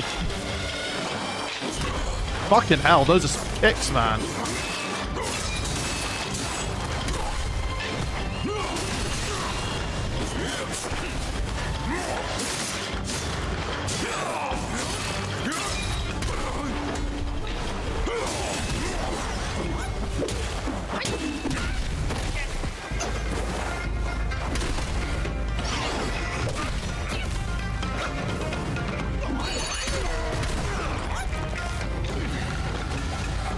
We're going into round 2 here. Oh, we're going into round 2. This is the real boss fight. That did feel way too easy. Holy fuck, this boy hits like a truck. Holy shit, he hits so hard! Trevor from GTA 5 is so unhinged when he cares. Yeah. Yeah, Trevor. I haven't played GTA 5 much, but I know Trevor. And yeah, Trevor's just an absolute unhinged madman. But that's what everyone kind of loves about him. But there's shades of character development. That's the thing. You know, it's the fact, you know, developed characters, interesting characters, characters that are more than just one thing, is what we look for. It's what we love.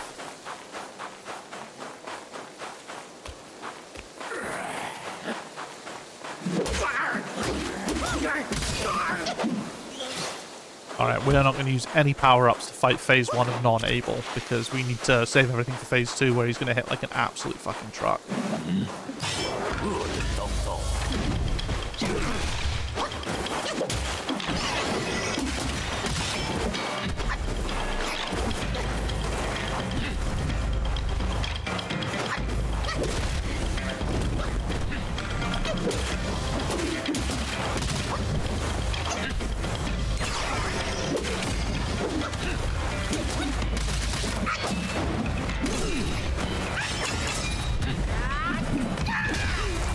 Ooh.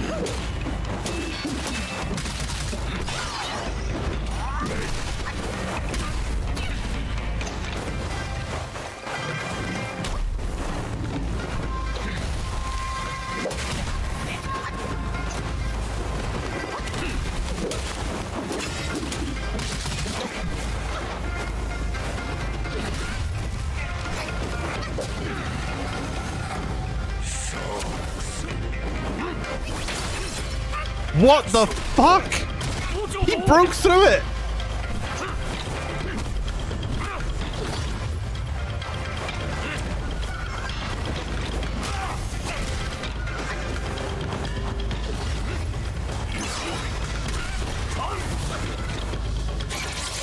Can I get them summoned in time? Good, we got them summoned.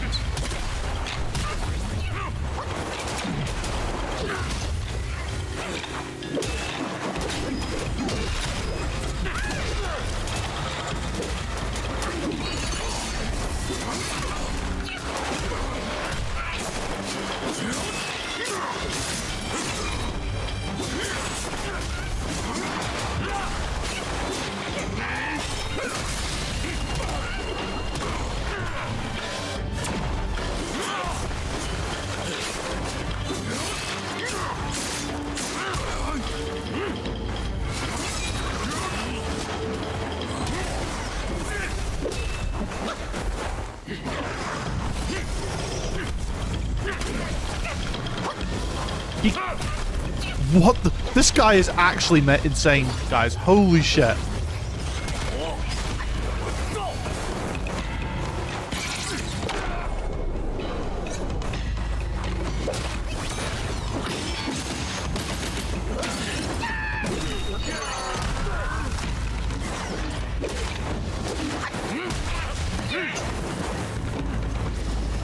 Wrong ability, wrong item. Ah!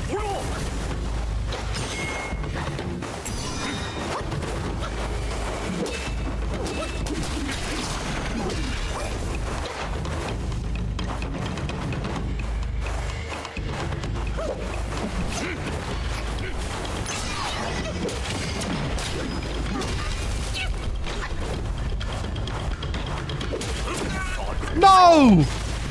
Skill issue shit. Hey, at least we found a boss that's giving us a degree of challenge. Every other boss has been a fucking one-tap. Non-able is, fucking giving us a run for our money here. Get a good stream.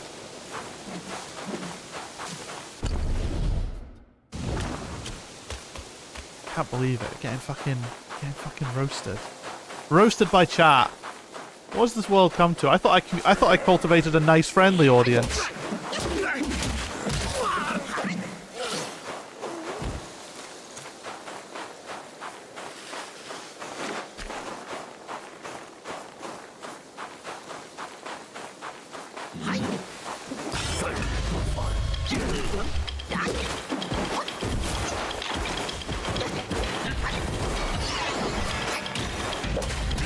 Ooh. He's a fucking bastard.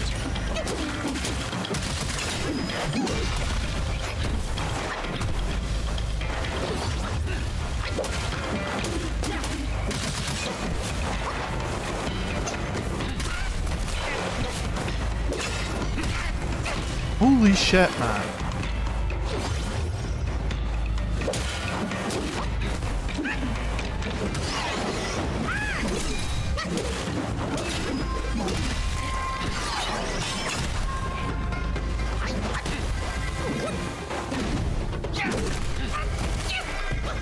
Can't believe how quickly I'm going through my flasks trying to kill him. This is just phase 1.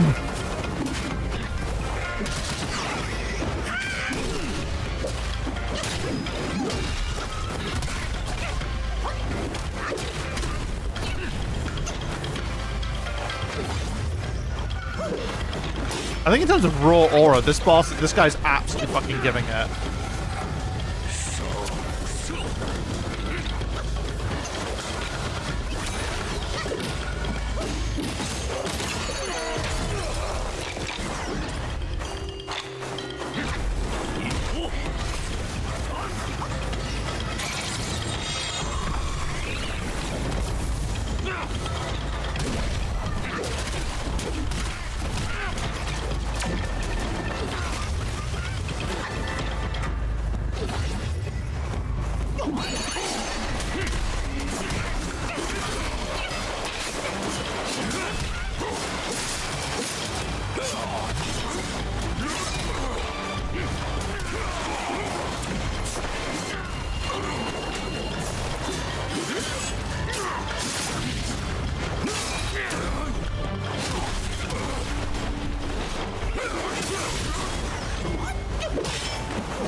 Come on. Don't get greedy. I'm getting greedy. Woo! Lose the boss in video game. You have to lose the bosses. He was pretty tough. Credit where it's due. He was a strong boy.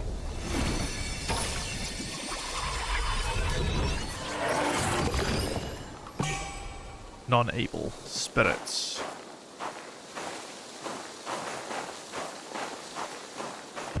I hope when you summon the spirit, he just does a big fuck-off kick. Non-able was unmatched in his martial arts skills, with none in the temple able to rival him. One day, Yellowbrow summoned him and offered to teach him some skills. However, Non-able replied, "Master, I believe my martial arts are sufficient to overcome any foe. There is no need for other skills." Yellowbrow laughed and said, "Ha! Your straightforward approach shows a lack of adaptability. How can you progress further if you bind yourself in such a way?" Non-able responded, "Master, if I use methods I do not believe in to achieve victory, even if I win in the end, I will still feel like I did not win the fight, and unable." Dun, dun, dun. Yellowbrow asked, "Do you not agree with your master's path?" Non-able replied, "Master, you have always taken the clever route, which is why it is difficult for you to attain Buddhahood. It seems you can do everything, but in reality, you can do nothing." Yellowbrow chuckled softly at this and ordered Non-able, hands tied behind his back, instructing him to reflect on his actions in front of the stone wall outside the temple. He thought that after a few days of kneeling, Non-able would let go of his stubbornness. However, Non-able remained resolute and to this day refuses to bow his head. Kind of respect it. Called no doxing in your rules. Has anyone ever doxed you? I mean, no, but it's kind of like standard. My rules are fairly straightforward, I like to think. And I guess part of it as well is because I do have a degree, you know, I kind of have a degree of my real life association. You know, it's pretty easy to link my Twitch account to my IRL, like Twitter and work and website and everything. And I'm not too fussed about that. but it does mean that there is more information about me available that could then lead into other stuff. It's kind of like standard. I think I borrowed some of those rules from like other streamers who I follow. It should go without saying, but you know.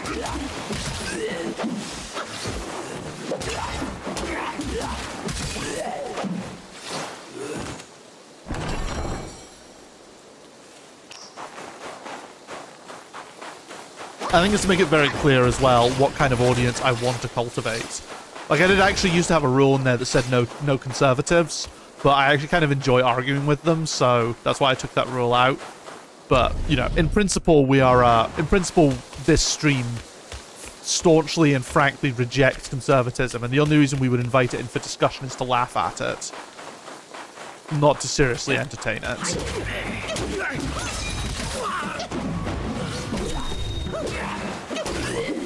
Anyone has that rule in there, that's kind of obvious. Yeah, you know what? Since you say it, why not?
There you go, rules updated, nice and simple.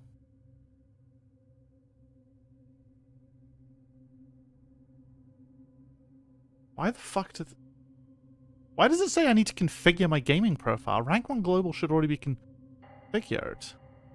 Oh, it is. Okay, I just had to refresh. Hey there, refresh, you get the rules. I'm gonna go sleepy now, by the way, because my eyes are tilted. Listen to them because I don't want to have beef with my eyes. You don't want to have beef with your eyes. No, it's not good. I mean, this stream's only going to go on for another 15 minutes. We'll probably have a wee wander around. Kill some more unfortunate souls. Ooh, that's an actual unfortunate soul. In fact, we might use this as an opportunity to teleport and see if our brewery friend has anything interesting for us.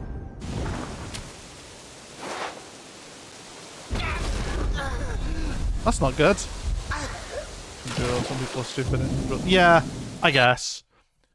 I think going off of the rules of, you know, if someone does something stupid, you know, if someone says, like, the thing is, even if someone says, oh, it's not in the rules, if it's not specifically in the rules, my counter to that is, eat my ass, it's my stream and I'll do what I want.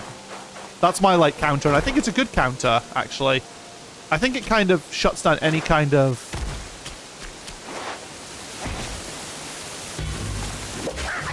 Ooh, this is a real boy. And I don't mean like Pinocchio.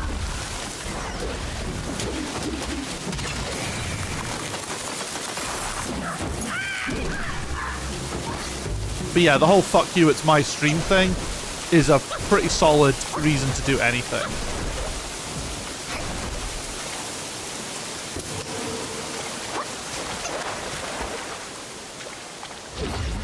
It's one I generally feel like I like to live by a lot, actually.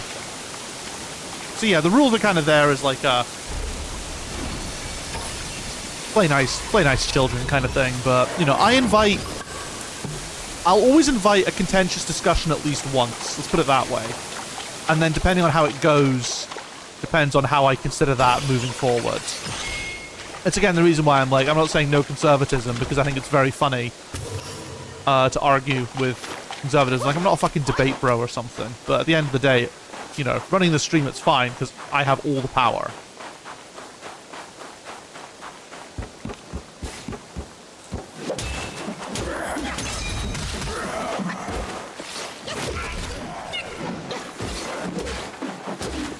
And if you're coming into a Black Myth Wukong stream with 3 viewers, 2 viewers, to argue about shit like that, then you're already cringe and you've already lost.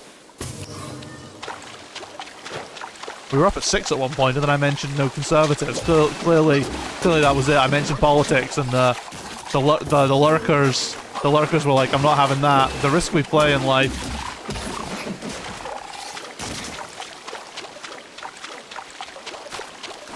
I know some streamers adopt a no politics thing, but that's not me. I'm happy to talk about it as long as we agree that I'm correct. Why wouldn't we agree that I'm correct?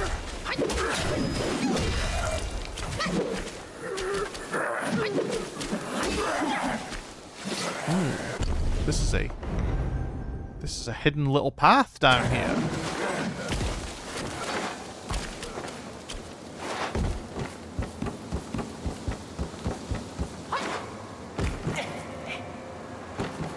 So we need to get a shrine soon. Oh, there's the... Oh. And just as I say it, there we go. We get a shrine.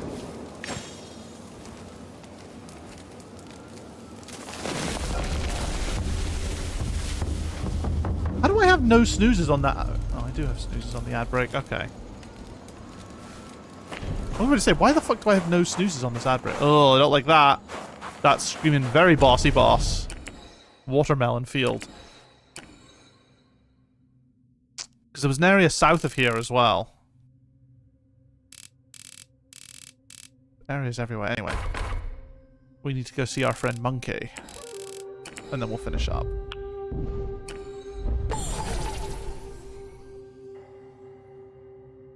We're at 100 deaths on Black Myth Wukong, though. That's pretty cool. Nice little number to end it on. I'm also liking how I've named the streams now, like with the whole Road to 10,000 chapter this. Now that I've got those numbers actually under control, it's kind of nice. Although, I still need to, like, decide... like, the YouTube videos don't use it, and neither does anything else, so it's something I need to, sort of manually keep track of, because I don't have any other form of tracking it. I did consider if it was worth going through and renaming every YouTube video, but then I thought about what that entailed, and actually was just like, nah, fuck off, I'm not sifting through 255 YouTube videos to sort that shit out.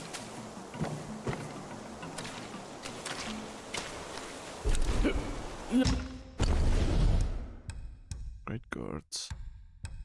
Oh, look at that, we go from 6 straight to 8.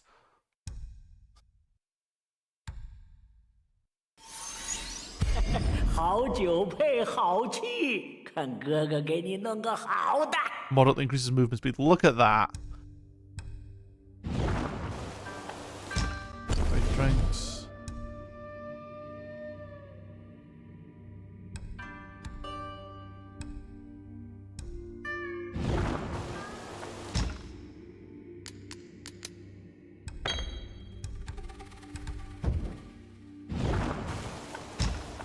Or we sell the stuff that we don't need.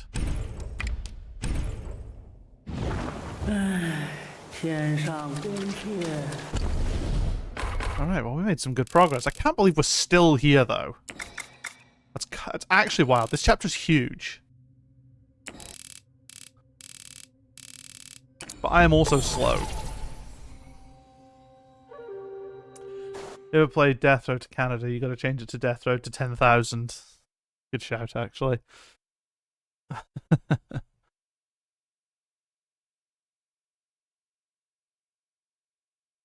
Twitch keeps like being, share your progress towards the Plus program, and I'm like, no.